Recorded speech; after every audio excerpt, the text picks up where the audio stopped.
She was walking to work. She got into a taxi in Soweto. She got off the taxi around the Cresta area. She does it every day. Every day. And on this particular day, she noticed after she got off the taxi, it's about a 15-minute walk to where she works. And she noticed almost immediately after she started walking towards where she works that there was someone following her. She had never seen this guy before. Well dressed, like almost suited up, And she noticed that this guy was kind of following her. And this gentleman paced up a little bit so he could get much closer to her. Uncomfortably close. She started speeding up a little bit. And he increased his pace as well to keep up with her. She felt extremely uncomfortable. A good 3-4 minutes into this walk, there were some other guys who were working on the side of the road, who the driver of that car, or the one who was in the driver's seat, started hooting to alert her that this guy behind you doesn't look like he means well. And she continued walking. She did nothing about it in that moment. She walked past the security gate. And the security guards let this guy also walk through. They had never seen this guy before, but they let this guy walk through as well. She walked much faster. A security vehicle drove past her. And it made a U-turn, drove past her again.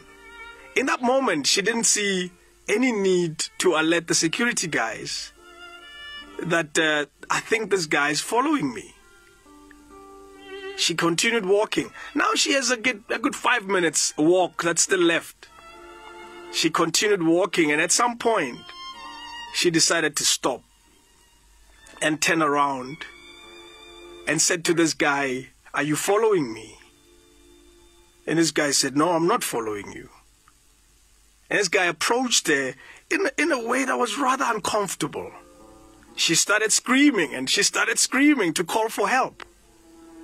There was no one in that moment who came to her rescue, until a gardener who was working not so far started walking towards them. Note, at this moment, this gentleman was not doing anything to her except making her feel uncomfortable. The gentleman walked into a completely separate house, and this guy, as he was walking away, he said, "You are overreacting. You are overreacting. I'm walking towards where I'm going. You're going where you're going. I happen to be in a rush as well. So I'm not following you at all." She got into where she was going. She was completely terrified. She told everyone about this experience. And the debate was, were you really overreacting?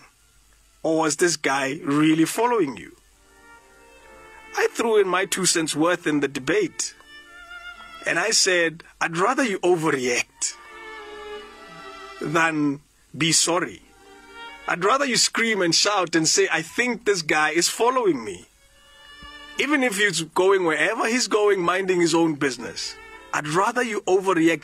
I think we are at a time in our lives in South Africa where women have the right to overreact. Overreact, like, I don't care. Just scream and shout. If you're uncomfortable, overreact, apologize later.